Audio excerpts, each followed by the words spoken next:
Second chapter.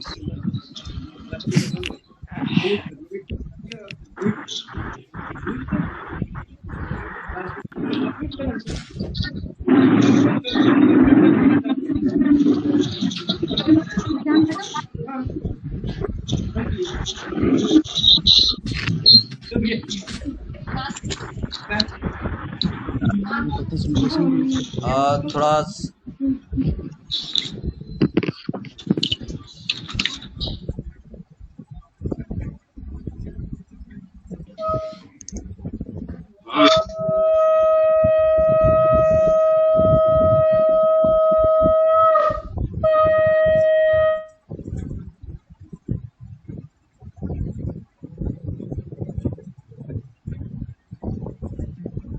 Thank you, sir.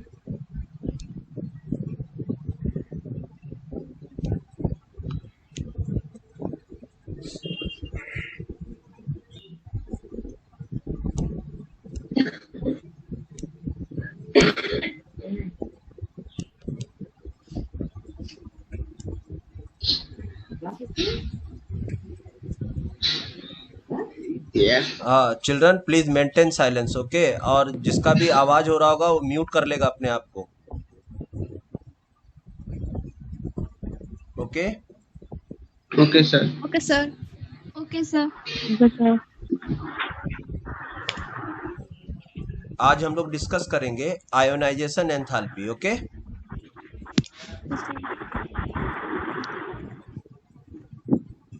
Okay बेटा, Okay, sir. Which chapter? This is from classification of elements.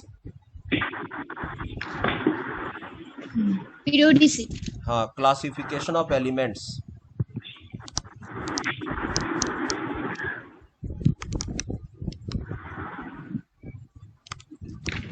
And periodicity in properties, right. Yes, sir. उसी में हम लोग का next function है ionisation enthalpy, second property. पहले atomic radius discuss किए थे ना हम लोग। Yes, sir. देखो किसका आवाज आ रहा है बेटा, देखो हम म्यूट कर देंगे उसको। देखो किसी का आवाज आ रहा है, म्यूट कर देंगे उसको हम, okay.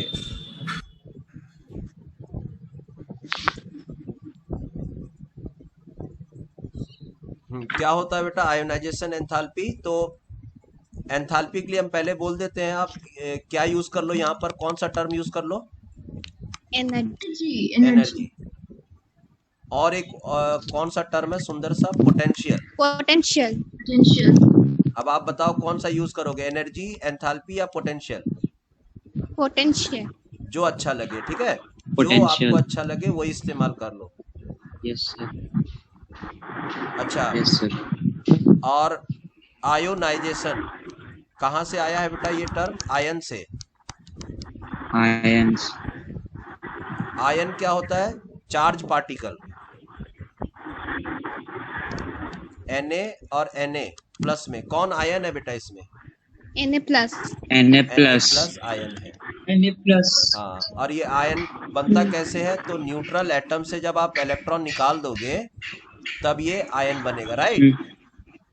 Yes, sir. Yes, sir. क्या करने से Sir, आयन बनेगा ये? disturbance हो रहा है।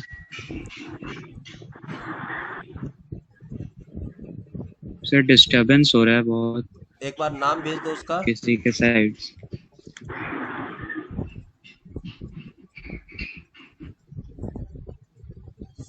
तो आयन कैसे बनेगा बेटा? एक न्यूट्रल एटम से क्या करना पड़ेगा? Atoms lose or gain. Electrons lose or gain.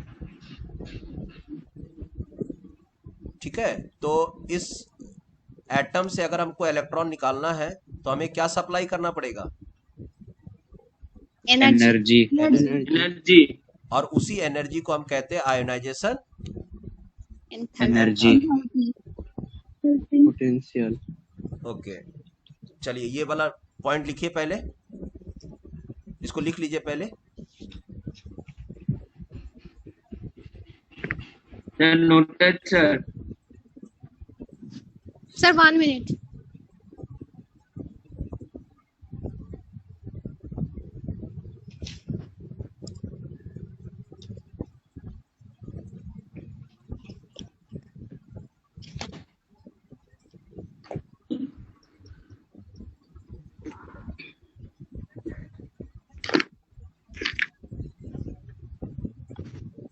लिख लिए बेटा? Yes, sir. Yes, sir. Sir, वहाँ पर of an element to lose electrons है. हाँ, loose electrons. Okay, sir.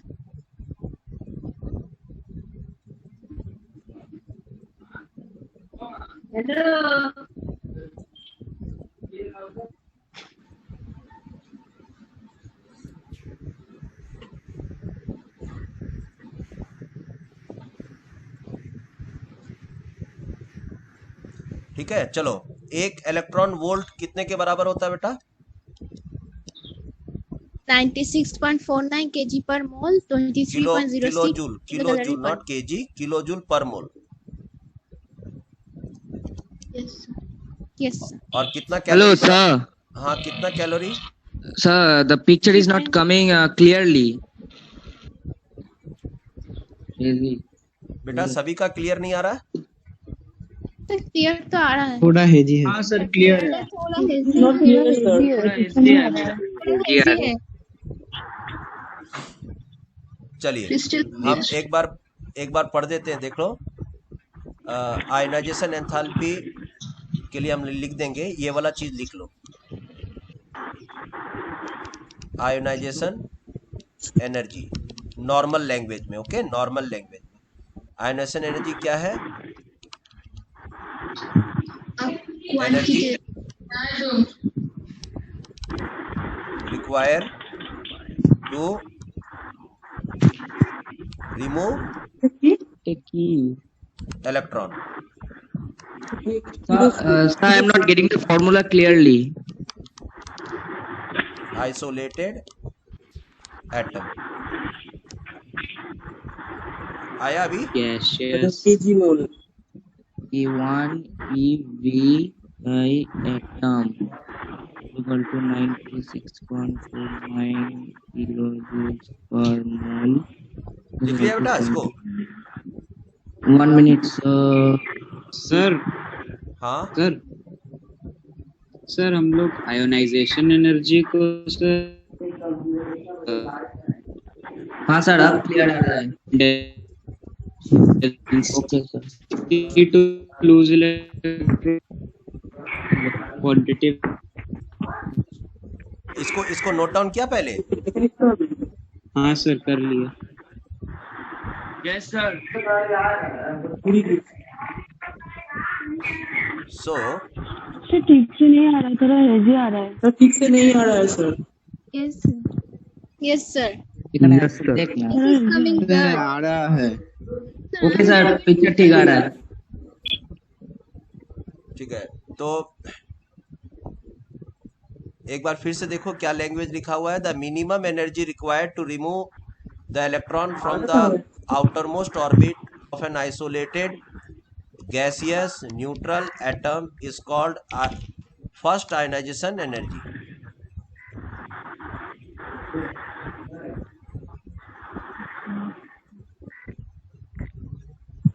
Sir, 1 minute.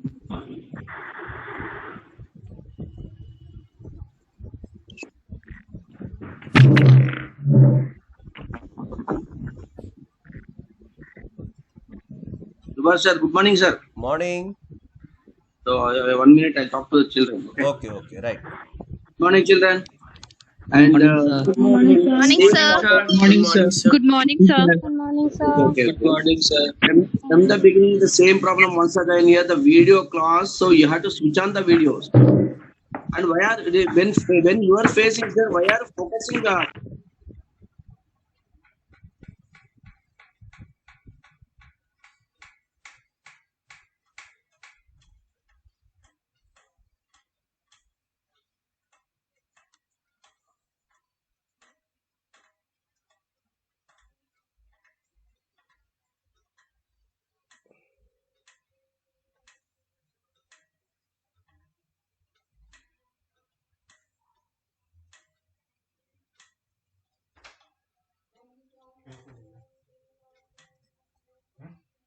चला गया करंट, फेस उड़ गया, फिर से उड़ गया। कहाँ टकरा है आवाज के कस पे, मोबाइल अंदर से गिर गया। एयरटेल से अपना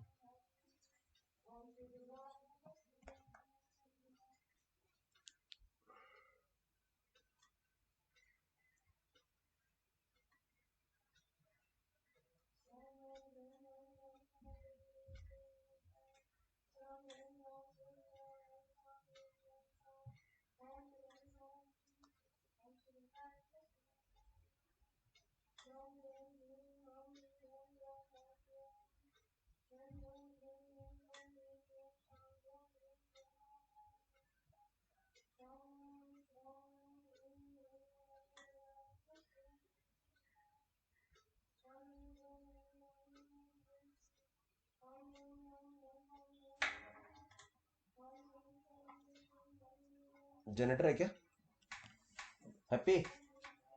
ये लगाओ जल्दी से, ये लगा लगा लगा, ले जाओ।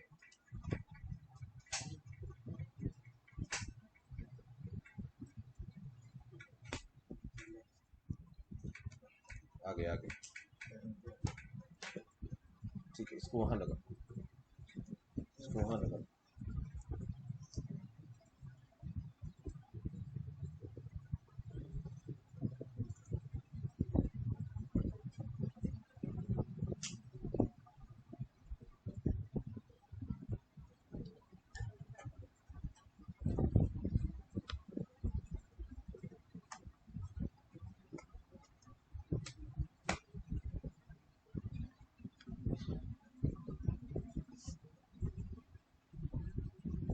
चालू हो गया ना?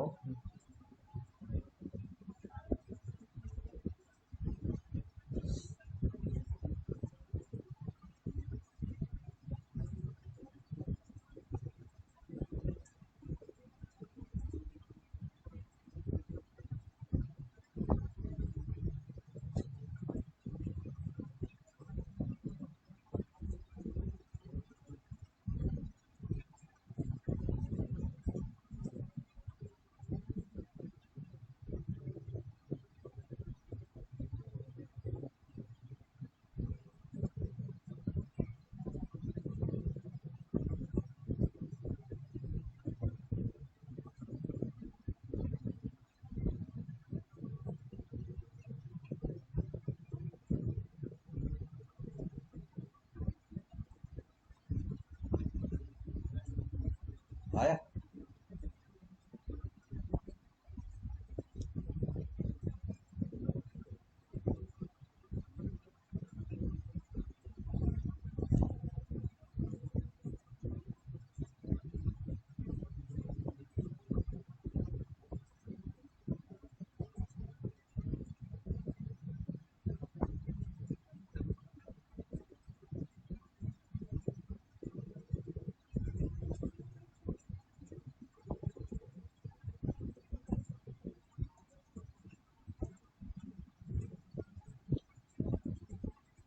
एक बार बिजली जाने से इतना लगता है।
So if somebody asks you what is ionization energy,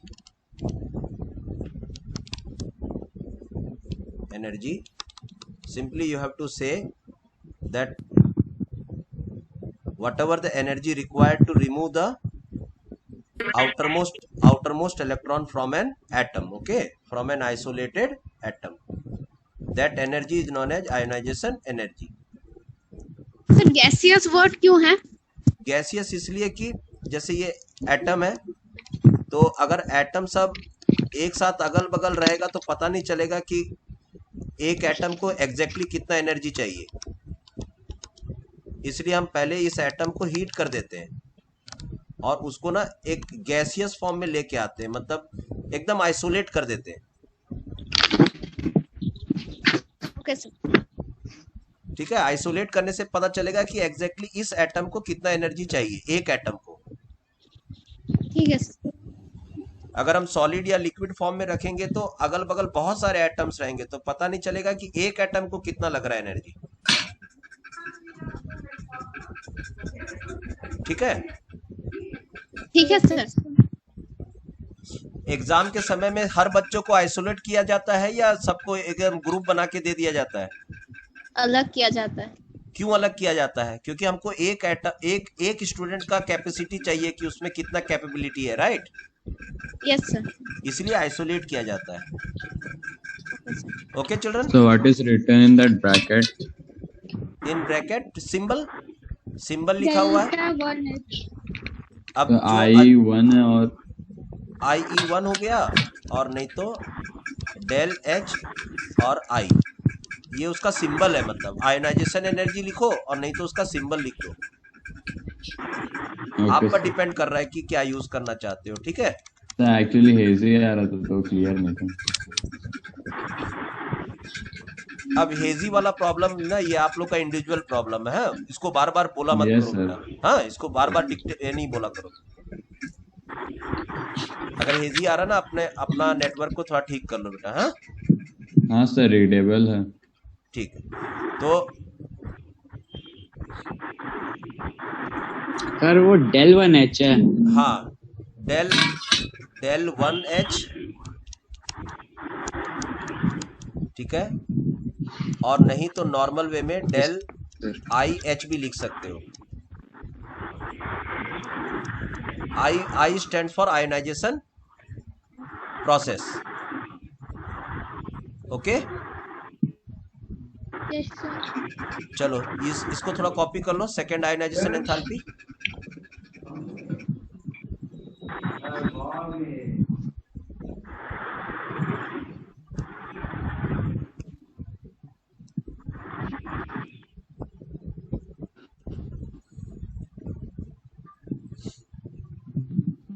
Second ionization enthalpy, the energy required to remove the second most loosely bounded electron in gaseous state of a unipositive ion is called second ionization enthalpy. Sir, can you repeat? The energy required to remove the second electron. तो unipositive मतलब +1 ना? या unipositive मतलब +1। ये देखो, ये unipositive ion है। ठीक है, और अब उसका दूसरा इलेक्ट्रॉन भी निकल गया तो ये बाई पॉजिटिव आयन हो गया, राइट?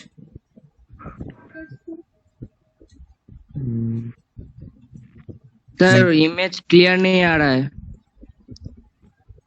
बहुत डिस्टर्ब हो रहा है। UI है पॉजिटिव,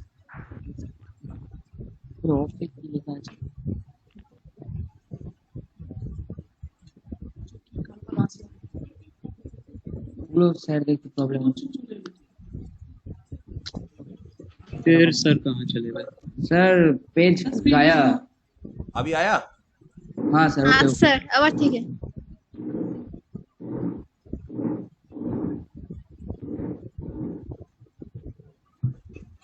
राउटर किनती। चलो, तो सेकंड पॉइंट से क्या समझ में आया? कोई स्टूडेंट बताओ सेकंड पॉइंट।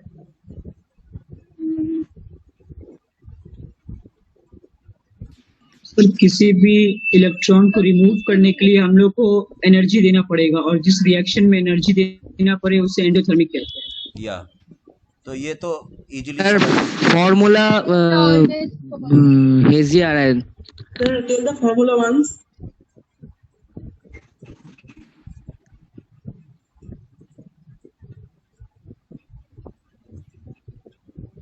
लिख लिया? नहीं आ रहा है उसका। Yes, sir. स्क्रीन पूरा क्लियर है।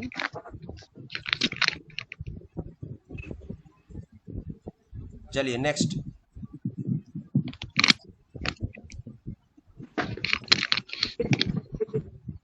थोड़ा ऊपर कीजिए बस एक आगे सेकंड। पॉइंट लिखा होगा ना।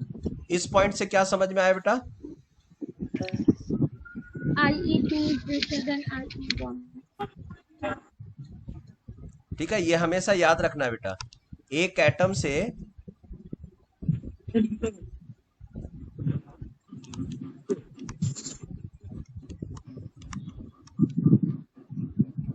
ठीक है, जब पहला इलेक्ट्रॉन निकालने जाओगे ना, सर ये हमको कॉपी करना पड़ेगा। कौन पूछा है बेटा? क्या नाम है इसका? नाम बोलो बेटा। प्रज्वल माइती। ठीक है, कॉमन सेंस नहीं है बेटा तुमको? ये सब छोटे छोटे चीज पूछ रहे हो, कॉपी करना पड़ेगा नहीं करना पड़ेगा, इतना तोल तोल के क्यों पढ़ते हो बेटा? ठीक है, बात समझ में आई मैं क्या बोला? Okay sir.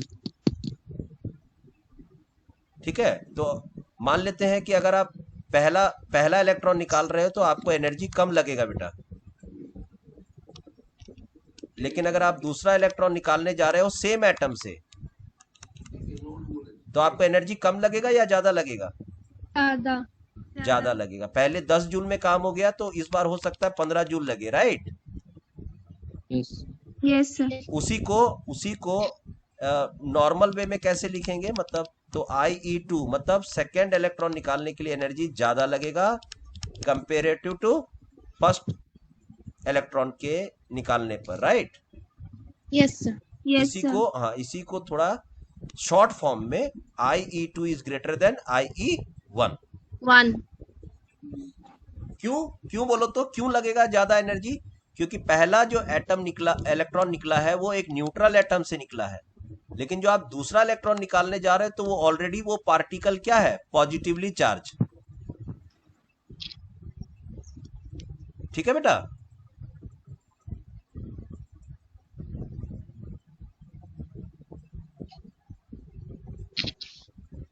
इसको लिख लिया बेटा? Yes sir. 1 minute sir, 1 minute. Yes, sir. Yes, sir. Sir, 1 minute, sir.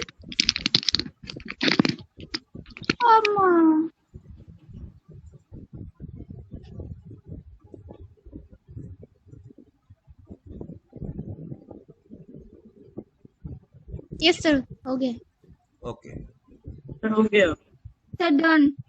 चलो, इसको ये जो हम लोग जो काम कर रहे हैं ना, इसको थोड़ा मैंने एक वीडियो जैसा बनाया है, इसको थोड़ा देखने की कोशिश करो, देखो क्या हो रहा है। ठीक है, देखिए तो क्या है यहाँ पर? एक एटम है,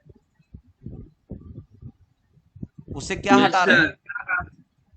इलेक्ट्रॉन। और जब आप इलेक्ट्रॉन हटाएंगे तो वहां पर क्या लग रहा है बताओ? Positive charge.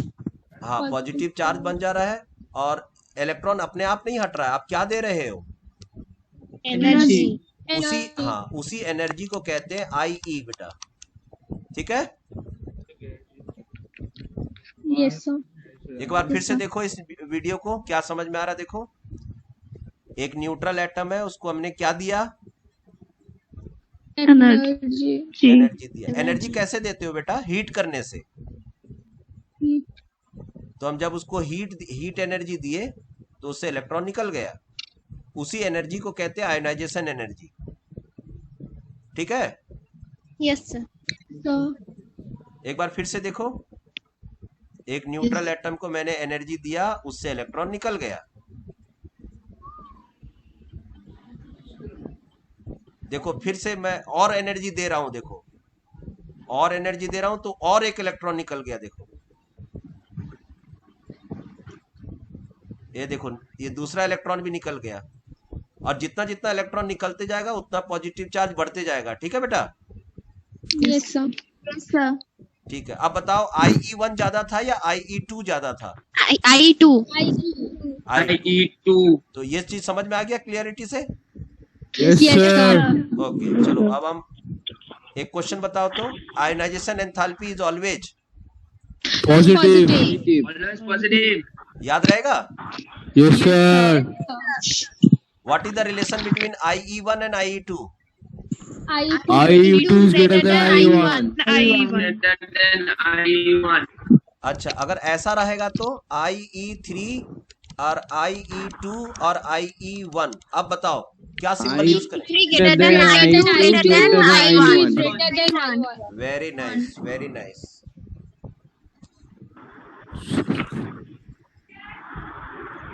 चलिए अब इसको लिखो, factors affecting the ionisation potential.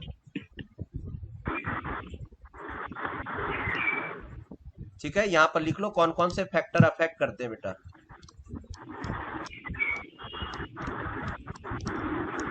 एक तो atomic size,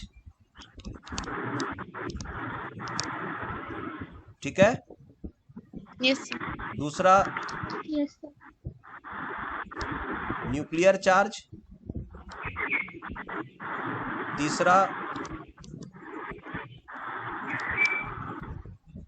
screening effect, fourth one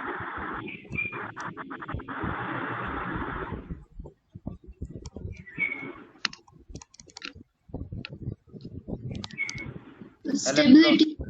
Yes. Electronic कन्फिग्यूरेशन।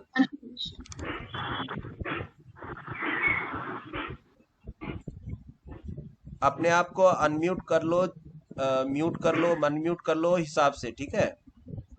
जिसका आवाज आ रहा है ज्यादा, डिस्टर्ब हो रहा है तो।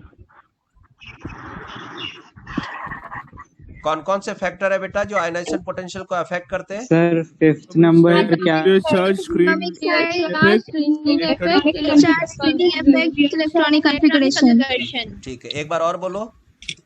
atomic size, nuclear charge, screening effect, electronic configuration. Electronic configuration. Okay, right. अब हम लोग सर एक एक 5th नंबर क्या लिखे हैं सर? मेरा आ नहीं रहा। 4 तो है, 4 ही है बस, 5th नहीं है। Okay sir. चलो देखो, एटॉमिक साइज में क्या बोला है, ध्यान से सुनना बेटा। ये न्यूक्लियस है, और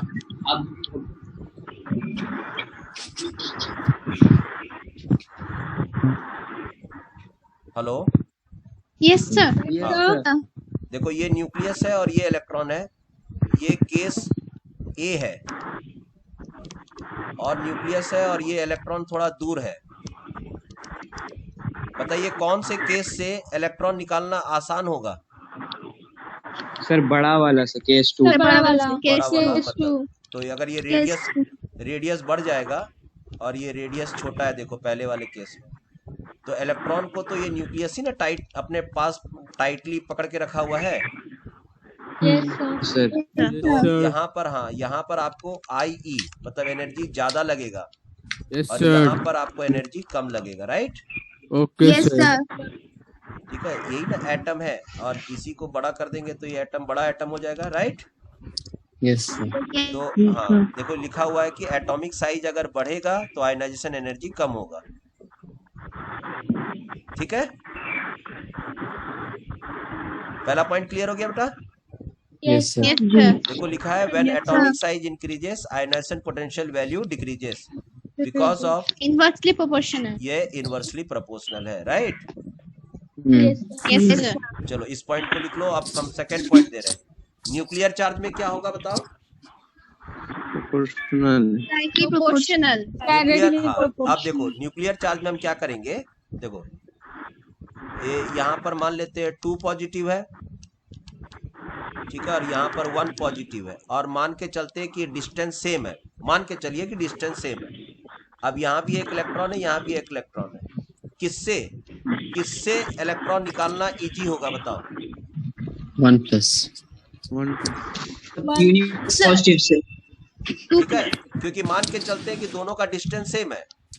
तो अब किस पर डिपेंड करेगा? अगर आप एनर्जी दे रहे हो, इनको एनर्जी दे रहे हो इस इलेक्ट्रॉन को निकालने के लिए, ठीक है, तो किसमें एनर्जी ज्यादा लगेगा? तो डेफिनेटली इसमें, इस केस में ज्यादा लगेगा। Yes, Yes, sir. sir. क्योंकि यहाँ पर 2 पॉजिटिव है, यहाँ पर अट्रैक्शन फोर्स ज्यादा है, यहाँ पर अट्रैक्शन फोर्स ज्यादा है, यहाँ पर अट्रैक्शन फोर्स कम है। ठीक है बेटा? Yes, sir. तो इसके लिए फॉर्मूला क्या लिख दिया कि ionisation potential is directly proportional to which charge? Nuclear charge.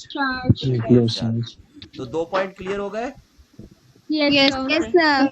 तीसरा पॉइंट देखो, तीसरा पॉइंट स्क्रीनिंग इफेक्ट। Screening ध्यान से सुनो, स्क्रीनिंग इफेक्ट क्या है? तो decreases the attraction of ध्यान nucleus से सुनो, of यहाँ भी Shielding दोनों में effect. न्यूक्लियर चार्ज सेम है, दोनों में रेडियस भी सेम है, मान लीजिए, ठीक है। Hello, Yes, sir. Sir. अब देखो यहाँ पर न्यूक्लियस का असर डायरेक्टली जा रहा है इस इलेक्ट्रॉन पे, ठीक है, और यहाँ पर बीच में मान लेते हैं बहुत सारे इलेक्ट्रॉन्स हैं, ठीक है। क्या बे न्यूक्लियस का असर डायरेक्टली यहाँ तक जा रहा है? No. देखो यहाँ पर असर ज्यादा आ रहा है, देखो यहाँ पर न्यूक्लियस का असर ज्यादा है, इसको मैंने डार्क लाइन से दिखाया है, लेकिन यहाँ पर असर कम है, ठीक है। Hello, Yes, sir. ये जो बीच में जो इलेक्ट्रॉन आ जा रहे हैं, ये क्या कर रहे हैं, क्या काम कर रहे हैं मालूम है? इसका नाम है स्क्रीनिंग, ठीक है। ये स्क्रीनिंग इफेक्ट शो कर रहे हैं। Decreases attraction of nucleus of screening effect, hello, बीच में इलेक्ट्रॉन ज्यादा आ जाएंगे तो स्क्रीनिंग इफेक्ट ज्यादा हो जाएगा, Yes, sir. और स्क्रीनिंग इफेक्ट ज्यादा हो जाएगा, ठीक है, तो अट्रैक्शन फोर्स क्या हो जाएगा? कम हो जाएगा। कम हो जाएगा। कौन है ये? कौन है बेटा? नाम बोलो, इसका चैट बॉक्स में डाल दो इसका नाम। एकदम डिसिप्लिन नहीं है कुछ कुछ स्टूडेंट्स को।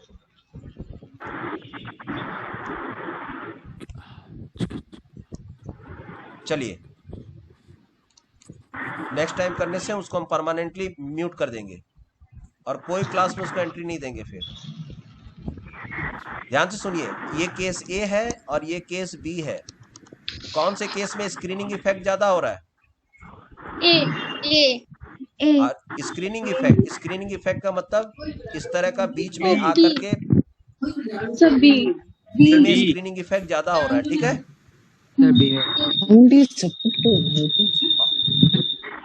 स्क्रीनिंग इफेक्ट क्या हुआ बताओ तो, नॉर्मल लैंग्वेज में बोल के देखो, स्क्रीनिंग इफेक्ट क्या हो गया?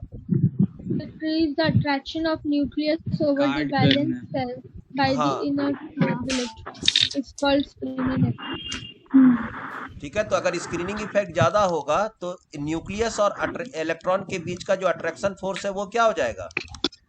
कम हो जाएगा। कम हो जाएगा। अब जब अट्रैक्शन फोर्स कम हो जाएगा तो इसको इलेक्ट्रॉन निकालना भी इजी हो जाएगा। Yes, sir. Yes, sir. और जब कम हो जाएगा तो आयोनाइजेशन एनर्जी भी कम हो जाएगा, ठीक है।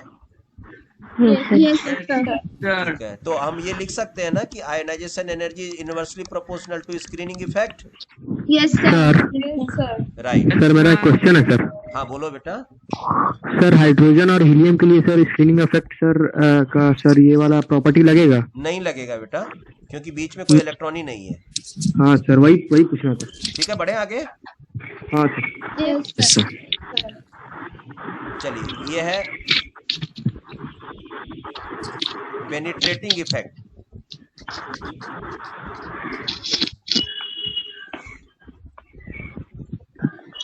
मैं एक बार और लास्ट वार्निंग दे रहा हूं बेटा, अपने अगल बगल आपको लग रहा है कि साउंड क्रिएट हो रहा है, कुछ कर रहा है, तो अपने आप को म्यूट कर लो, नहीं तो हम उसको परमानेंटली म्यूट कर देंगे क्लास में।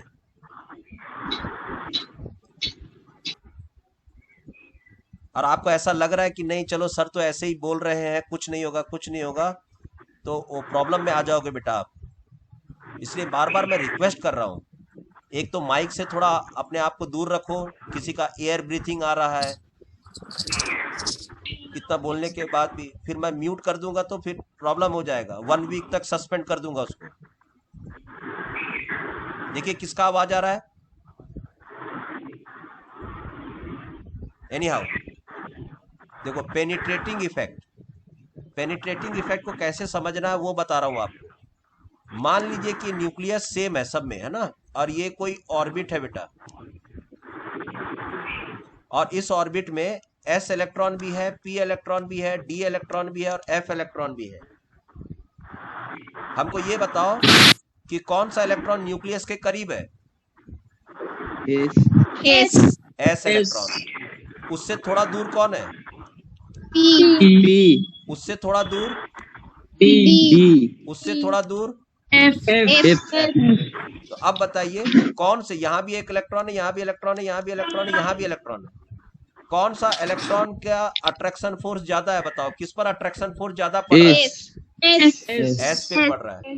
इसलिए पड़ रहा है कि एस न्यूक्लियस के, देखो ना यहाँ पर ऐसा देखो, करीब है। हाँ बहुत करीब है। करीब है। उसी करीब को टेक्निकली कहते हैं पेनिट्रेटिंग इफेक्ट, राइट?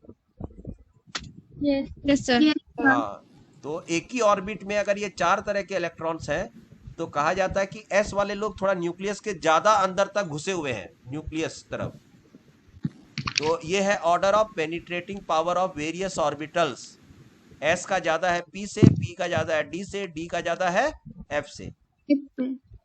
अब बताओ अगर हमको इलेक्ट्रॉन निकालना होगा तो किससे इजीली निकल जाएगा? S से एफ से।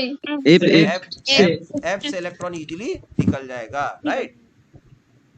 Yes sir. किसमें थोड़ा ज्यादा दिक्कत आएगा? S से एस में। एस में ज्यादा दिक्कत आएगा। ठीक है बेटा? Yes sir. तो हम ये लिख दें कि ionisation energy is directly proportional to penetrating effect. Yes sir. ठीक है, ये वाला भी पॉइंट नोट डाउन करके रखना है। लिख लो इसको, पूरा लिख लिए? Yes sir. सर एक बार फिर से एक्सप्लेन कीजिए ना। Sir 1 minute sir. हाँ, इसको लिख लीजिए पहले।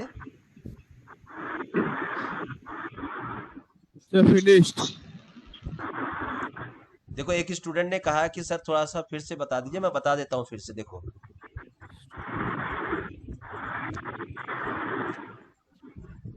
देखो बेटा, ये न्यूक्लियस है। Hello, yes sir. कौन पूछा था? सर करण। करण, ये देखो, जैसे मान लेते हैं कोई ऑर्बिट है, उसमें एस इलेक्ट्रॉन है, पी इलेक्ट्रॉन है, डी इलेक्ट्रॉन है, एफ इलेक्ट्रॉन है, ठीक है? जैसे ही इस आप ऑर्बिट को अगर आप नॉर्मल वे में छोड़ दोगे तो ये ना इस तरह से चेंज हो जाता है। देखो ऐसे चेंज हो जाता है, एस पी डी एफ हो गया।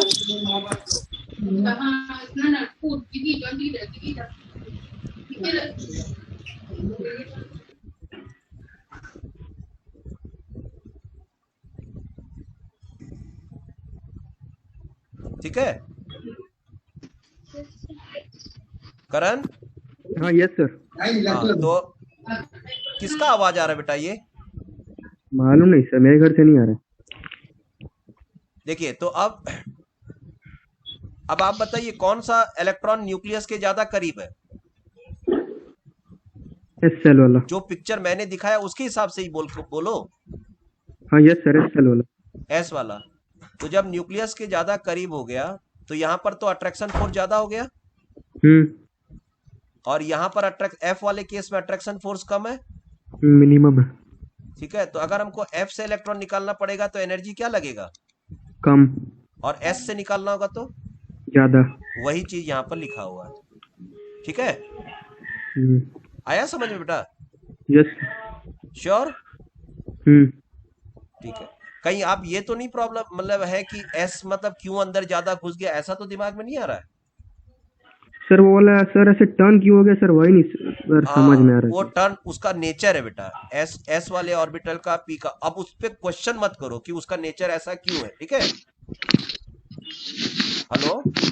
हाँ सर। हाँ, अब ये तुम क्या कर रहे हो? इनडायरेक्टली चैलेंज कर रहे हो, मतलब उसके प्रॉपर्टीज को चैलेंज कर रहे हो कि लॉयन मतलब एनिमल्स को क्यों खाता है और बकरी क्यों नहीं खाती है। समझ में आया बात को?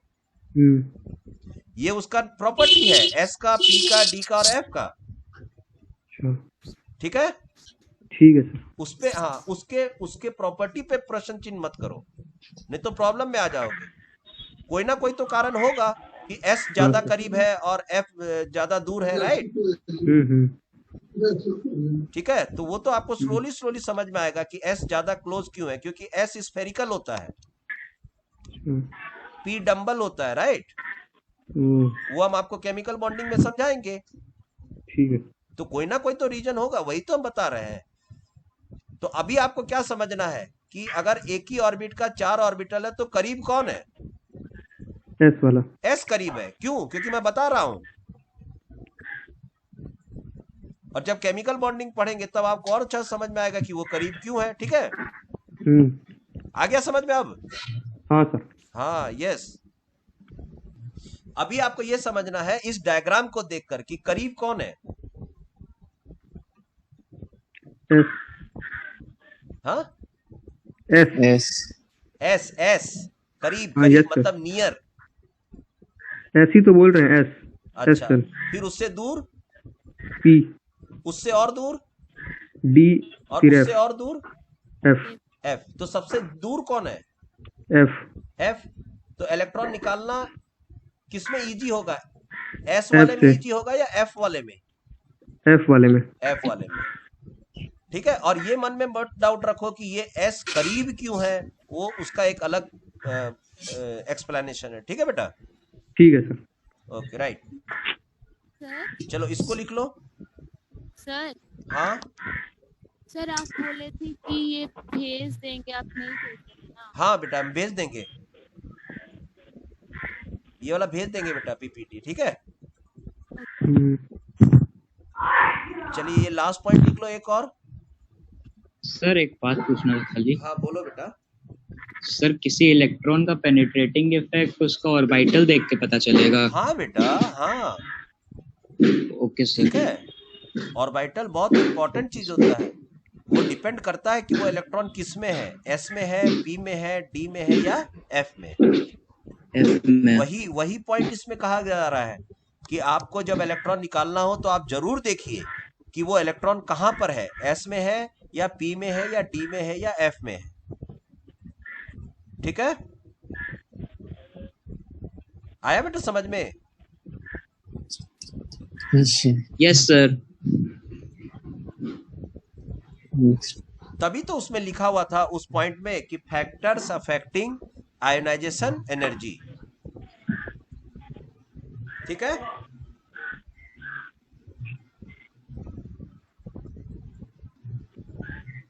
किसी को कोरोना होगा या नहीं होगा फैक्टर पे डिपेंड करता है बेटा। कौन कौन से फैक्टर पे डिपेंड करेगा? कोई मान लेते हैं घर में 24 आवर्स है, एक्सपोजर। हाँ, कोई 24 आवर घर में है और कोई 24 आवर पूरा मार्केट में घूम रहा है। बताओ किसको कोरोना होने का चांसेस ज्यादा है? मार्केट में घूम रहा है। आया एक फैक्टर समझ में आया कि नहीं? Yes sir. अच्छा, और एक है जो दोनों आइसोलेशन। हाँ, दोनों ही मार्केट में घूम रहा है, दोनों ही बंदे मार्केट में घूम रहा है। एक का ईयर है 26 और एक का है 62। किसको कोरोना होने का चांसेस ज्यादा है? एज फैक्टर पे भी डिपेंड कर रहा है कि नहीं कर रहा है? Yes sir. समझ गए? अच्छा, मान लेते हैं दोनों का एज 62 है, ये कभी भी बीमार नहीं हुआ और इस इंसान का किडनी भी फेल है, हार्ट भी फेल है, लीवर में भी प्रॉब्लम है, स्टोमक में भी प्रॉब्लम है। बताओ किसको कोरोना होने का चांसेस ज्यादा है? क्या जरूरत है सर, उसको कोरोना का जरूरत नहीं मरने के लिए। आ गया अब आपको समझ में आ गया कि क्या क्या चीज फैक्टर पे डिपेंड करता है? समझ गए? मार्केट में क्या कर रहा है ये? अब वो क्या कर रहा है, क्यों कर रहा है, वो एक अलग कहानी है। लेकिन फैक्टर्स जब हम लोग बात करेंगे तो ऐसे ही ना करेंगे। ठीक है, अब वो मार्केट में क्यों गया, काहे गया, वो एक अलग चीज है। लेकिन अगर बाहर घूम रहा है तो उसको कोरोना होने का चांसेस ज्यादा है। ठीक है, हाँ, उसी तरह से अब इलेक्ट्रॉनिक कॉन्फ़िगरेशन देखो। ये पी है,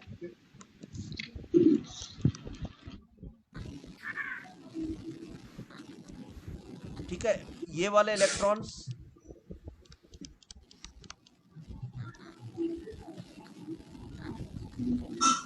इलेक्ट्रॉनिक कॉन्फ़िगरेशन स्टेबल माने जाते हैं बेटा। कौन कौन से बोलो? हेलो, हाफ फील्ड और full field. Half field electron, full field. ठीक है, तो 1 2 3 और 4, इन चारों में से कौन सा इलेक्ट्रॉनिक कॉन्फ़िगरेशन स्टेबल है? बताओ। Full field sir, full field वाला, डायमैग्नेटिक वाला। हाँ, ए और ये बी है और ये सी है। कौन कौन सा इलेक्ट्रॉनिक कॉन्फ़िगरेशन इसमें स्टेबल है? सी वाला सी भी स्टेबल है और बी भी स्टेबल है। ठीक है, देखो एक हाफ फील्ड स्टेबल है, एक फुल फील्ड स्टेबल है, राइट? स्टेबल का मतलब होता है, स्टेबल का मतलब होता है कि वो एटम जो है ना वो इस फॉर्म में है, देखो एकदम मुस्कुराता हुआ। सर बी पैरामैग्नेटिक है ना? हाँ देखो ये खुश है और ये भी खुश है। खुश को कहते हैं केमिस्ट्री में स्टेबल, राइट? Yes sir. और ये वाला जो बंदा है ए वाला, ये अनहैप्पी है बेटा, ठीक है? So sad. तो बताओ कौन कौन से केस में एटम हैप्पी है? बी और सी का। किसमें अनहैप्पी है? डी में। ठीक है, अब देखो, अब कोई पूछे कि कौन इलेक्ट्रॉन देना चाहेगा तो कौन हाथ उठाएगा बताओ? ए उठा देगा। देखिए ये वाला जो इलेक्ट्रॉन है वो देना चाहेगा, ये वाला इलेक्ट्रॉन, राइट? Yes sir.